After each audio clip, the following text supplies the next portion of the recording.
Hi, gorgeous. It is lovely to see you out here in my garden. I'm going to show you some flowers and then I'm going to go inside because there's a bit of background music out here and it's bumpy and thumpy and I don't really like it, but I don't want to miss out on the garden because it's beautiful. So here we go. And it's a beautiful day because it's cloudy, right? And that always means that the flowers look really bright and gorgeous. And today I want to zoom in on this. It is called Lotus Lake. It is a pelargonium that was bred and created and found in the 50s, and it's, it's an antique, but it's quite lovely. 50s last century. And look down there, there's my favourite fuchsia. And my favourite thing whose name I've forgotten, but I found out because Google knows. I'm just going to get closer to this one. I do this every week, which is amazing because it just never stops flowering. Isn't that gorgeous? I just love this plant. Oh, I really do. And this little corner is still quite beautiful. We've got these fuchsia flowers. Look at the stamens, how purple they are, and this beautiful blush on the white. I love that thing. Everything is just growing and pretty lush. And I got the weeding done. Look, it's not all covered in weeds now. That's very exciting to me. It rained a bit, so everything's kind of brown, but let's get close to these beautiful, pristine Luculia flowers. Look how many of them there are here. They smell good. I was out here on the weekend weeding. It was like, oh yes, I'm getting whiffs of Luculia. As I trundle around the place doing things, they just smell so good. And for a complete contrast, look at that. The rich green of magnolia leaves. I love foliage, it's just always there. And look at this, isn't it wonderful? It's so lush. This is a house plant that got planted out here. Look at the trunk, it's huge now. It got planted out here many years ago and it's turned into a tree. So it's nice to have these things that grow so well. What else can I show you? That's the most bestest part of the garden at the moment.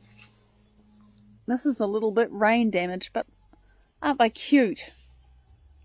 More fuchsia. And gaps and things that need to be filled in. And, the hen and chicken has actually got some baby ferns. You can't see them, but in the back there, they're growing. So they'll get spread out. Oh, look, and we had a bit of wind. And some of the wood got knocked off my mulching heap. So I'll just put that back on. And, this is what I wanted to show you. I knew there was something I missed. The white belladonna are out and they are fresh and they are fabulous and such a pure white, and you can see it's been raining. Not very much this morning, we had some rain over the last few days. So, and they smell good. Sorry I showed you the ground, but they smell really nice. So I've kind of made an effort in this garden to plant things that smell good. And you can see that I'm starting to win over the complete chaos that it was at the end of spring. And everything is kind of dying down. This garden does have a quiet period and it's called summer. And here we have the calendula. It's just fabulous. I love the detail of these things. Look in the centre. Try and get the focus really sharp for you. There you go. So, yeah, it's all just growing. And I mean, my poor sedum, see, it's nibbled, it's got the pox. I don't know if it's snails or what that does that, but anyway, there it is. And this is the garden, and this is today. And I'm going to go inside now and tell you what I've been writing about this morning. I've been carrying on writing, not so much about, I'm writing about resonance, but the part of resonance that and I said I would do this last week because I wrote about a lot last week. I wrote about this thing called the natural resonant frequency. I'm going to hang my hat up because I have got a place to hang my hat and I'm hanging it. Okay, so everything, if I knock on the door, it makes a certain sound. If I knock on the wall, it makes a certain sound. If I knock my chest, it makes a sound, right? everything has a natural resonant frequency. And I talked a lot about that last week and how I had to find an example that someone who'd grown up in a mud hut would understand. All of that I talked about last week. But the thing about this is that resonant natural frequency is not resonance. Resonance needs something else if it's going to happen. Excuse me, I'm going to straighten up my camera here. That's better. Resonant natural frequency, like I said, if I clap my hands, it makes a certain sound. If you get a person with bigger hands, that's going to make a different sound. If they have mittens on, it's going to make a different sound. Everything that you use to make a sound with has its own natural sound that it makes if you just, strike it or hit it or whatever it is that you do. So, but that isn't resonance. That's the natural resonant frequency. And somebody has to tap the drum or whatever it is to make that sound. And that's not resonance. If you want to have resonance, you've got to have something called a driving frequency. And last week I shared some examples that I thought of for, what is a driving frequency and what's an example that somebody could understand if they grew up in a mud hut, because that is my litmus in my mind, my testing pot, this is the standard. If somebody's grown up in a mud hut and they know nothing about civilized, we call it that, society and technology or anything, will they be able to understand what I'm writing, assuming for a moment that they can understand English and that they have a phone so they can see it. And bear in mind that the writing will be illustrated with pictures and everything, but what I have learned in my career working with websites is that you have to start with words. Words are it. So, I'm writing. So, things have a natural resonant frequency, but that's not resonance. And if you want to have resonance, then you have to have something called a driving frequency. And the driving frequency is what makes the thing that's got the natural resonant frequency wake up and resonate. And I've been explaining about that, and I was looking for examples of what driving frequencies would be. And I remember I talked about feeling thunder in your body, and I talked about being in front of a loud music speaker, and I talked about standing on the ground when there's an earthquake. And I looked at that, and I sort of, I always do this, I draft and it's a mess and I clean it up, and then I just keep going back over it until it reads really well and I feel like I've got it. And I was reading it and thinking, I haven't got it, this is no good. So what I did was I unpacked. Hi, Mike! I unpacked more about this because I thought, how does this actually work? That's what I was trying to get clear about. And this is directly related to manifestation, by the way. Anyone who's thinking, okay, when you talk about manifestation, when the heck are you getting to talk about manifestation? Why does this even matter with manifestation? Well, here's the thing. For a frequency to make something else resonate, there has to be a match. For a driving frequency to make something resonate, there has to be a match. And as we've been learning about matter and how matter comes out of nowhere, because it does, and hi everybody, I can see you jumping on, it's lovely to have you with me, lovely to have you here. It's resonance that does that. There's actually something, there's a frequency that takes these tiny little bits of very, very energized, barely matter, I mean it's really just a spinning energy, and pushes them, organizes them into matter, like when you have a school of fish in the sea, or you have a flock of starlings in the sky, or you have a big herd of wildebeest somewhere, and it looks like one thing. That's called emergence, and that's what actually happens when the 0 point field, something organizes it. And the 0 point field gets organized and makes matter. And it does that because of resonance. And that's why we've talked about cymatics and we've talked about all this stuff. And this is why it's directly related to what you manifest in your life, because you are resonating all the time and you're actually creating your life as a resonance that exists through the entire unified field, not out of your body. Your body is the product of you in the field. I know that's hard to get your head around, but this is how I see it. I'm sure there'll be people who argue with me, and that's fine. This is my truth. This is me speaking my greatest understanding of the truth today.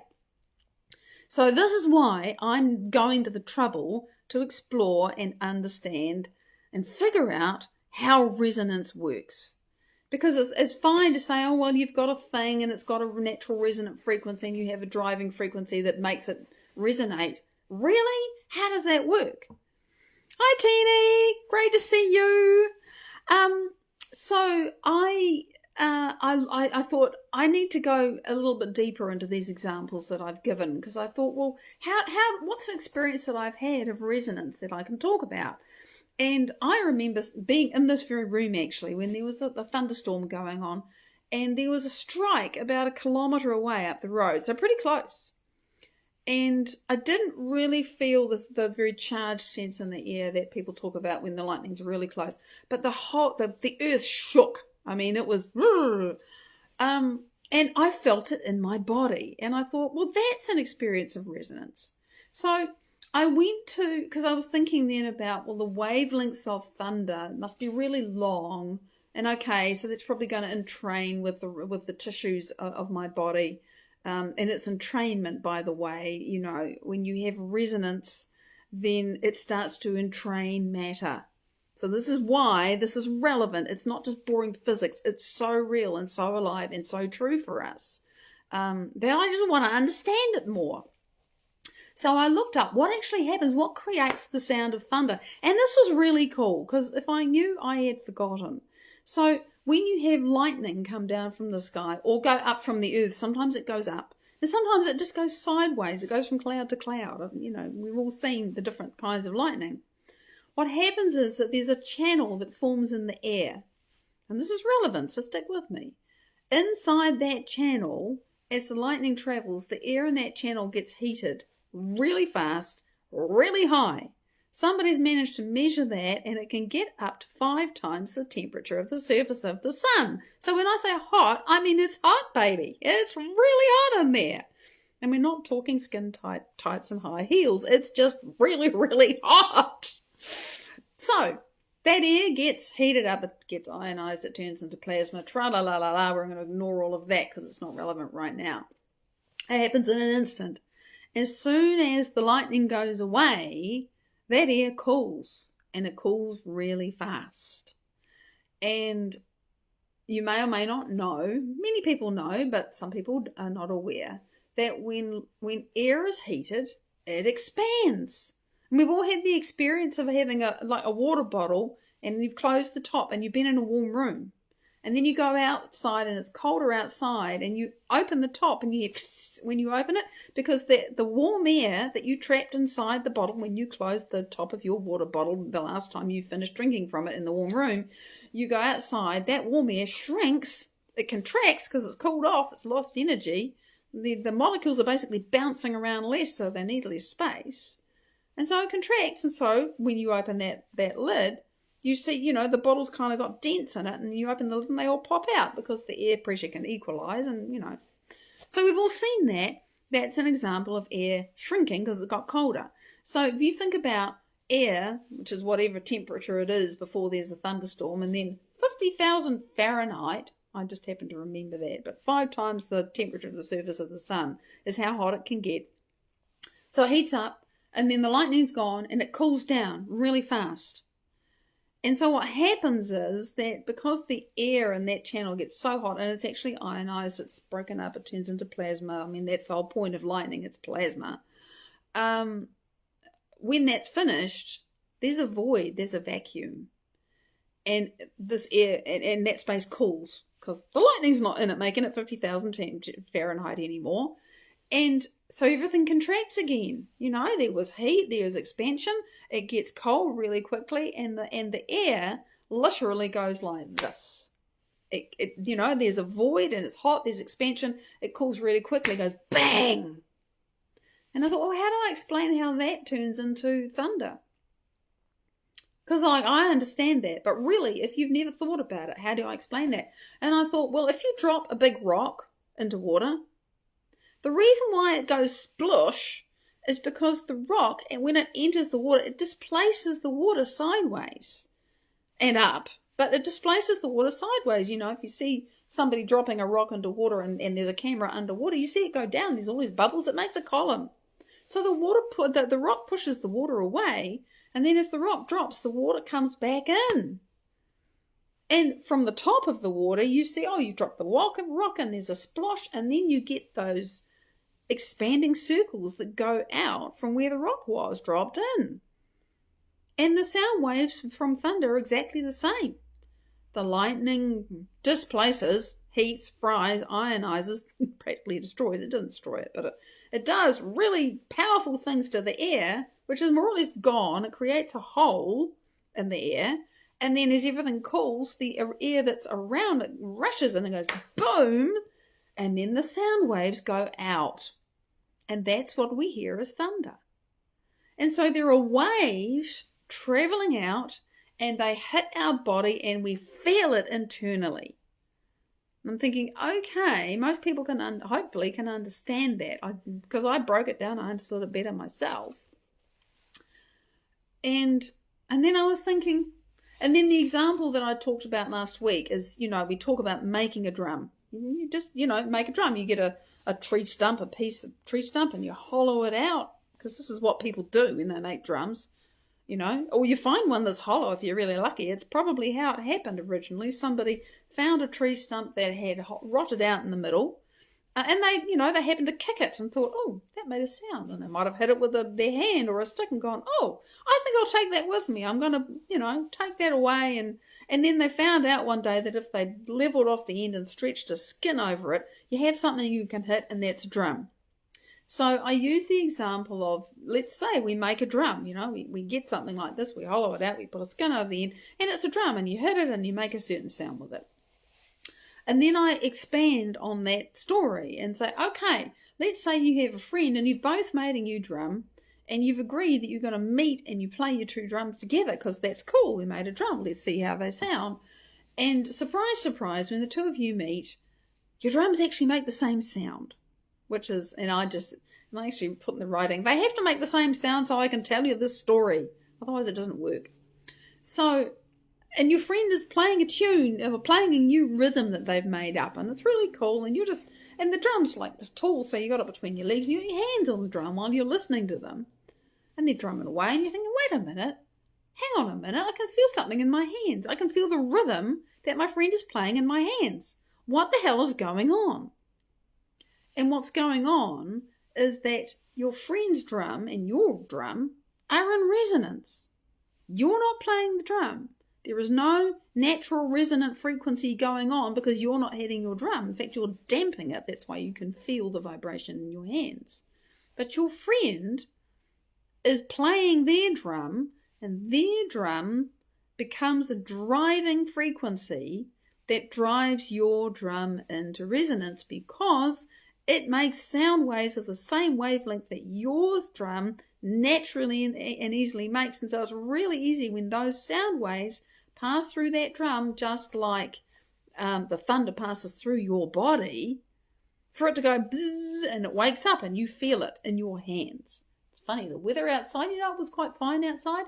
I'm looking out now and there is cloud coming over. It's got dark. There's a front just come over, guys, but it won't thunder. It doesn't do that much in New Zealand at all. Not here anyway. So that is the best explanation that I can give to say, well, the thunder is driving my body into resonance, and that drum is driving the other drum into resonance. And the thought that I had is that you might think, well, come on, thunder's so powerful that it's going to shake anything if it's close enough. And that is quite true. But there's a finer thing to think about with this. And I had to look this up because I didn't know. I thought, well, wait a minute. A few weeks ago, we were talking about cymatics, and one of the cymatics things that I explained was a thing called the Chladni plate. And the Chladni plate, it can be square or round or triangular or whatever, but these days, and it started off being a thing that was rested somewhere, and it was played, the edge of it was played with the violin bow, right? But these days, a Chladni plate will sit on, it's got a stem on it, so it's sitting on top of a stem, which leaves it free to vibrate, and there's a speaker underneath, and the speaker makes noise, and the Chladni plate vibrates, And if you put sand on the Chladni plate, which is what Dr. Chladni figured out, I think in the early 1700s or late 1600s, I forget, I don't know, it might be a century later. But he figured out, or somebody else found it, and then he researched it, that if you make the plate resonate the right way, you get these patterns in the sand that you put on the plate. It's like, how come does that work? And what they discovered is that if the plate is a certain size, then the sound waves that will best resonate that plate and make the best patterns are waves that are either the same size as the plate, or half its size, or a third of its size, or a quarter of its size. So any little fraction that is the same, that will fit nicely into that plate. And so it occurred to me to look up the size of a thunder wave, right?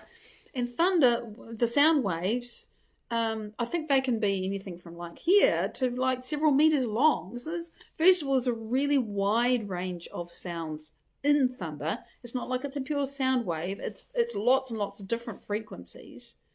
Second, they're really long, so that means that lots of other frequencies are gonna fit into them.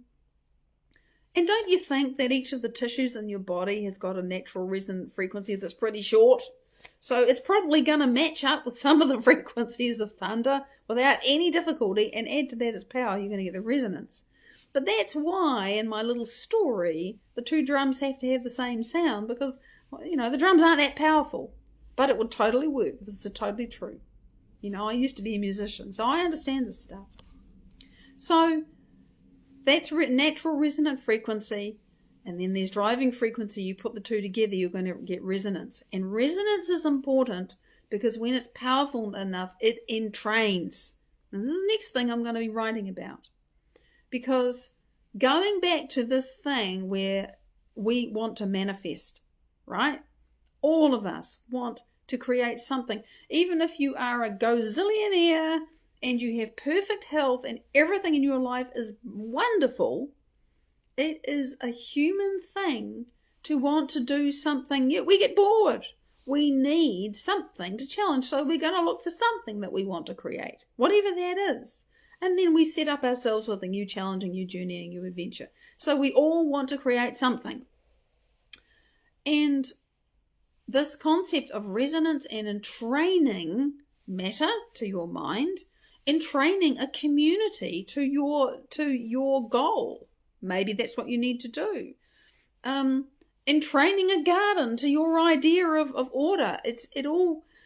There is this thing that we do as humans where we have a goal, and there are things that we need to come along with us and get on the same page with us and cooperate with us. And so I'm being a little bit loose because I haven't written this piece yet, right? But that's why resonance is important, because if you are now talking about something like, well, I want to manifest abundance, or I want to manifest a healing in my body, or I want to manifest a loving relationship, or whatever, a new job. I mean, those are the things that, you know, whatever. What I understand now from this deeper study of resonance and the driving frequency is that for us to entrain something so that it manifests in our life, we have to be holding, resonating, being at the frequency that can drive. We have to be the driving frequency. And we have to match, or be a resonant match, you know, 1/2, 1/4, 1/3, whatever, with whatever it is that we want to be, to have, to do in our lives. So this is just what I learned from Dr. Joe Dispenza. It's just I have this different understanding of it now. If we want to manifest abundance, then we really have to feel and think and behave and act as abundance does and is and feels. And that's a big challenge if you're used to feeling lackful, right? Don't I know it? That has once upon a time was the story of my life. But if we have to be the driving frequency to entrain something new out of the field and into our life, this is actually what it takes. And that is why I spent the first year or more writing about why it's so hard to stop feeling lackful if you've done that for 45 or 50 years and start feeling abundant. Because you need to understand why that's hard. But this is why it's important. This is why the vibe that you and I carry in every moment of every day, and yeah, that's a big challenge. It's a huge challenge to turn that around if you felt like crap for however long, for whatever reason. This is why it matters what we vibe with and what makes us vibe. What pushes your buttons, what sets you off, or what vibes you up, and where we put our attention. You know, you entrain. If you give your attention to something, your brain, your body, your emotional state entrains to that something. Where are you putting your attention? What are you entraining your mind, your body, your emotions, your awareness to? Is it what you want to have more of in your life? If it's not, maybe you want to think about how to entrain yourself to something else. Because whatever you're resonating at is driving the resonance of your life into the cymatic, the shape, the matter, the experience that you're having. It is that profound. It is that powerful. That's why resonance is so important. And this is what the physics, the science is showing me. It is what I believe is true. It's my greatest understanding of my truth right now. And it's based upon what I've learned. It's not just a, woo-woo, I think this may be. So that is why I'm studying resonance and trying to explain it in a way that's really simple. I would love to know if this makes sense to you, and if you have questions, please ask. And if you'd like more information, check me out on Patreon, because there's a lot of stuff that's available publicly. If you follow me for free, there's a whole lot more, because every week I write and every week I read what I've written to my free followers. And if you want to learn from me what it's like being me and on my own journey to change my resonance and learn how to create things out of nowhere, then you could support me. And that doesn't cost much. And then you will have my insights and whatever else I come up with over time. So, thank you for your time. Thank you for your attention. Thank you for being with me. I look forward to sharing more with you next week. Until then, lots of love. Bye-bye.